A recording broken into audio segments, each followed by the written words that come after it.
Assalamualaikum warahmatullahi wabarakatuh. Izin memperkenalkan diri, nama saya Aditya Junansa. NPM saya 2215061039. Di sini saya akan mempresentasikan terkait proposal penelitian saya yang berjudul Integrasi Design Thinking dan Design Sprint untuk optimalisasi user experience pada aplikasi SIM Asset, Sistem Informasi Manajemen Aset.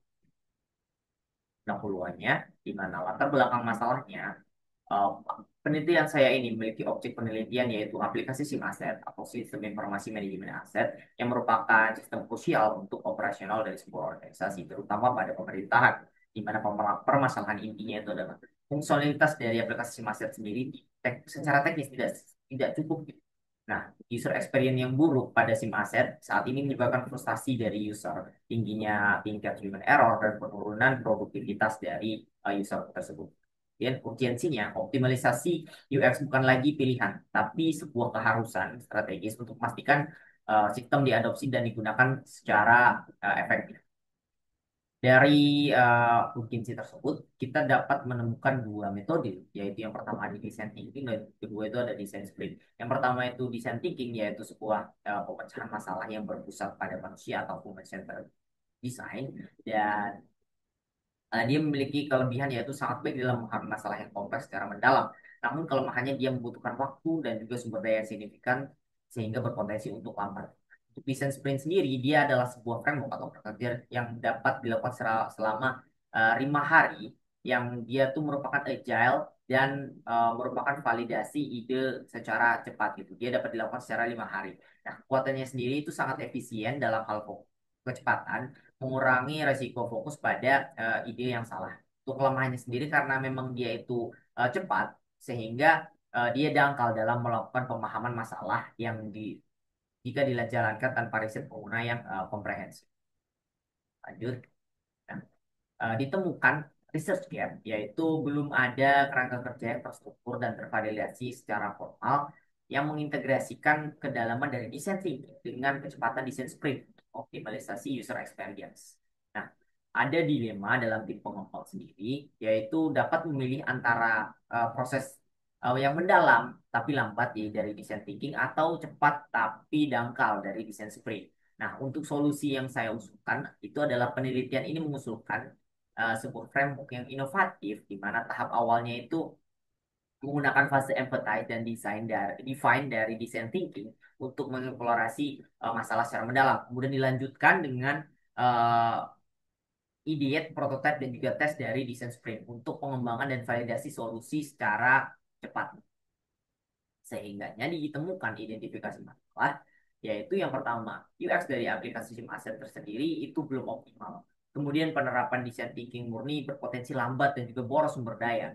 Dan untuk desain sprint sendiri itu murni beresiko dangkal dalam memahami masalah dari pengguna. Nah, dan juga terdapat research gap mengenai kerangka kerja, integrasi dari desain thinking dan juga desain sprint untuk optimalisasi user experience. Dari sini saya merumuskan 3 masalah. Yang pertama yaitu bagaimana metodologi desain thinking dan desain sprint dapat diintegrasikan menjadi sebuah framework yang terpadu dan sistematis untuk melakukan optimalisasi user experience pada aplikasi SIM Asset. Kemudian, seberapa efektif framework ini untuk mengidentifikasi permasalahan user atau user pain points dan menghasilkan prototipe solusi yang tervalidasi untuk perbaikan UX pada aplikasi SIM Asset. Kemudian bagaimana dampak dari redesign UX aplikasi Simaset yang dikembangkan menggunakan framework integrasi tadi terhadap tingkat kepuasan dan usabilitas user secara keseluruhan. Nah, sehingganya tujuan dari penelitian ini itu yang pertama adalah mengembangkan sebuah framework integrasi metodologi design thinking dan juga design sprint untuk menciptakan sebuah alur kerja optimalisasi user experience yang sistematis. Kemudian menerapkan framework integrasi yang telah dikembangkan untuk merancang ulang UX pada aplikasi SIM Asset. Dan yang terakhir itu adalah mengevaluasi efektivitas hasil perancangan ulang dari aplikasi SIM Asset dengan melakukan pengukuran tingkat usability dan juga kepuasan dari end user. Nah, dari penelitian ini dapat didapatkan beberapa manfaat. Manfaat yang pertama itu adalah dapat menyumbangkan sebuah model framework integrasi desain thinking dan juga desain sprint yang baru juga inovatif. Yang kedua, menyediakan bukti empiris mengenai efektivitas dan penerapan praktis dari framework integrasi yang sudah diusulkan. Kemudian menghasilkan perbaikan nyata pada user experience dari aplikasi SIM Asset. Dan yang terakhir, menyediakan sebuah blueprint metodologi yang praktis dan tentunya dapat direplikasi. Lanjut. Dan dari penelitian ini memiliki beberapa batasan. Yang pertama itu fokusnya tersendiri itu hanya UI UX, tidak mencakup back end, database ataupun bisnis logic dari aplikasi SIM aset. Kemudian untuk objeknya sendiri dia terbatas pada aplikasi SIM aset yang ada dalam internal institusi pemerintahan. Kemudian metode evaluasinya itu menggunakan IBM CSUQ dan evaluasi 10 prinsip usability heuristik dari Nelson. Dan output dari aplikasi ini, output aplikasinya atau output sistemnya itu berupa prototipe HiFi yang interaktif, bukan implementasi penuh ke lingkungan produksinya. Dan ruang lingkup perbandingannya tidak membandingkan framework ini dengan metodologi lain secara kompetitif karena tujuan utamanya itu adalah menerapkan framework yang dibuat ini untuk meredesain UX dari aplikasi SIM. Nah, masuk ke dalam landasan teori, yang pertama itu adalah tinjauan studi atau literatur terkait. Di sini ada tiga. Yang pertama itu ada Nida Akbar dan Rahmatullah 2024 di mana memiliki masalah UX pada aplikasi Sakata tersebut kurang optimal. Dan metode yang digunakan itu adalah metode design thinking dan juga design sprint. Dengan hasil adanya peningkatan impresif positif pada seluruh aspek UX setelah dilakukan perancangan ulang. Nah, apa yang membedakan penelitian ini penelitian saya itu adalah di sini hanya menerapkan DT dan baru menyarankan integrasi dengan desain sprint sebagai penelitian lanjutan. Kemudian untuk yang penelitian kedua yaitu Martinez, dia merancang dashboard diabetes yang mudah digunakan itu kok. Kemudian metodenya itu adalah desain sprint sehingga dapat kita tahu bahwa hanya menerapkan desain street tanpa melakukan eksplorasi mendalam dari desain thinking di awal. Kemudian untuk yang penelitian ketiga itu dari Pfister et al. Tahun 2019 itu menemukan masalah bahwa sistem pelacakan asupan makanan di LTC itu tidak akurat. Nah, dia menggunakan metode desain modifikasi dari desain sprint sendiri yang dia dapat meningkatkan peringkat usability prototipe yang tinggi dengan skor SUS itu 89,2. Tetapi penelitian ini hanya merupakan variasi dari desain sprint, bukan integrasi antara dua metodologi yang berbeda, yaitu desain thinking dan juga desain sprint. Dan fokus utama saya itu adalah untuk mengintegrasikan desain thinking dan juga desain sprint agar menciptakan sebuah framework yang baru. Oke. Kemudian untuk tinjauan pustaka ada beberapa. Yang pertama ada design thinking, itu metode pemecahan masalah yang human centered itu, dan untuk masalah yang kompleks ada 5 fase yaitu empathize, define, ideate, prototype dan juga test. Kemudian untuk desain sprint sendiri dia merupakan kerangka kerja atau framework 5 hari itu validasi ide secara cepat dan juga efisien. Ada 5 fase yaitu map, sketch, decide, prototype dan juga test. Nah, untuk integrasi desain thinking dan juga desain sprint sendiri itu adalah menggabungkan kedalaman empati dari desain thinking dengan kecepatan eksekusi dari desain sprint untuk menciptakan proses proses yang holistik dan juga efektif. Nah, kemudian untuk evaluasi heuristik Nelson sendiri itu adalah metode evaluasi yang ada 10 prinsip desain antarmuka yang telah terbukti oleh Nelson. Kemudian IBM CSUQ itu adalah kuesioner tervalidasi untuk mengukur kepuasan subjektif pengguna terhadap sistem. Ada 3 dimensi. Yang pertama itu ada sistem usefulness, kemudian information quality dan juga interface quality. Nah, di sini ada kerangka pemikiran dari penelitian ini di mana ada 3 indikator yang merupakan masalah utama, yaitu human error, rendahnya productivity atau produktivitas, kemudian rendahnya user satisfaction atau kepuasan dari user. Nah, di sini saya melakukan propose method saya atau metode yang saya proposalkan itu ada design thinking dan juga design sprint yang digabungkan. Di mana design thinking itu sendiri itu ada 2 tahap yang digunakan yaitu empathize dan juga define yang kemudian masuk ke dalam iterasi dari desain sprint yang dia akan melakukan ideate, kemudian melakukan prototyping, dan lalu dilakukan tes. Setelah dilakukan tes, dia akan kembali lagi ke ideate untuk melakukan iterasi selanjutnya. Nah, dari metode ini akan ditujukan untuk melakukan optimalisasi UX dari aplikasi SIM Asset. Ada 2 poin, yaitu user satisfaction yang diukur menggunakan IBM CSUQ, kemudian usability itu diukur menggunakan 10 usability heuristic Nelson. Ini adalah kerangka pemikiran untuk penelitian ini. Lanjut, untuk metode penelitian di sini ada waktu dan juga tempat. Dan waktu yang saya proposan itu adalah uh, bulan Juli sampai dengan bulan Januari tahun 2025. Dan dari ada 8 tahap yaitu empathize, define, ideate, prototype, test, kemudian penulisan karya ilmiah, seminar hasil juga ujian komprehensif.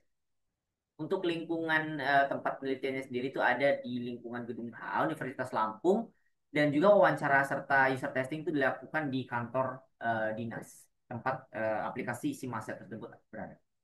Oke, lanjut. Nah, alat yang digunakan itu hardware ada laptop Ryzen, laptop saya, kemudian mouse dan juga keyboard. Sedangkan software yang digunakan itu ada Figma, Canva, Diagrams.net, dan Google Chrome dan juga Google Workspace. Di mana untuk bahan-bahannya sendiri itu ada beberapa. Yang pertama, penelitian terdahulu yang relevan, kemudian jurnal nasional dan juga internasional yang digunakan sebagai tinjauan penelitian, kemudian objeknya itu sendiri adalah aplikasi Simaset yang sudah ada, yang baru, yang sebelum dilakukan redesign. Kemudian ada partisipan itu ada 5 sampai 8 user untuk fase satu, kemudian 5 pengguna untuk fase 2 dan juga user expert pada untuk evaluasi heuristik. Nah, instrumen sendiri ada beberapa. Yang pertama partisipan dari wawancara, kemudian skenario tugas dan juga kuesioner IBM CSUQ. Nah, untuk fase nanti akan saya jelaskan selanjutnya. Nah, di sini untuk metodologi penelitian. Nah, dari tahapan ada 3 tahap atau 3 fase yang dilakukan. Yang pertama itu adalah fase satu itu menggunakan design thinking, yaitu advertise dan juga define. Di mana di bagian advertise sendiri itu akan melakukan interview terhadap aplikasi Sakatakus, aplikasi Simaset sebelum dilakukan redesign sehingga dihasilkan sebuah interview, hasil dari interview tadi, dan juga empathy map dari user yang sudah dilakukan interview tersebut yang kemudian dilakukan define. Tahap kedua fase pertama tahap kedua itu adalah define, yaitu melakukan mendefinisikan user persona yang sudah didapatkan dari interview tadi, dilakukan user personanya dan didefinisikan beberapa pain points yang ada dari user persona tersebut.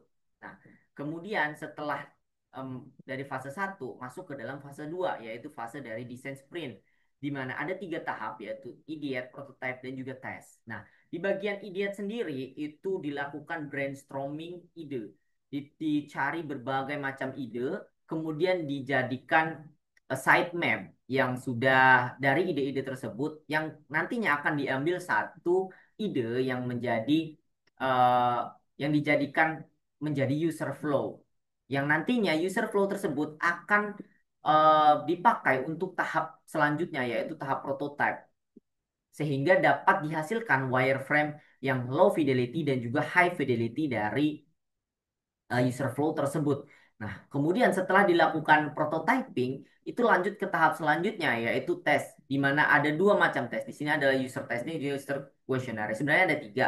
Yang tes ketiga itu adalah heuristic evaluation. Itu user testing sebenarnya. User heuristic evaluation tadi yang dilakukan oleh user expert menggunakan 10 usability heuristic Nelson. Nah, untuk fase ketiga atau fase evaluation itu dilakukan analisis data dari testing yang sudah dilakukan. Nah, kemudian dilakukan iterasi desain. Karena desain sprint ini melakukan iterasi dan didapatkan hasil dari usability testing tadi dan user testing, maka dilakukan revisi setelah itu dilakukan iterasi kembali, yaitu ideate, prototype, dan juga testing lagi. Dihasilkan, maka akan berhasil menghasilkan sebuah output yaitu berupa high fidelity wireframe yang sudah teruji oleh user. Oke, itu saja dari saya. Terima kasih atas perhatiannya. Saya akhiri. Wassalamualaikum warahmatullahi wabarakatuh.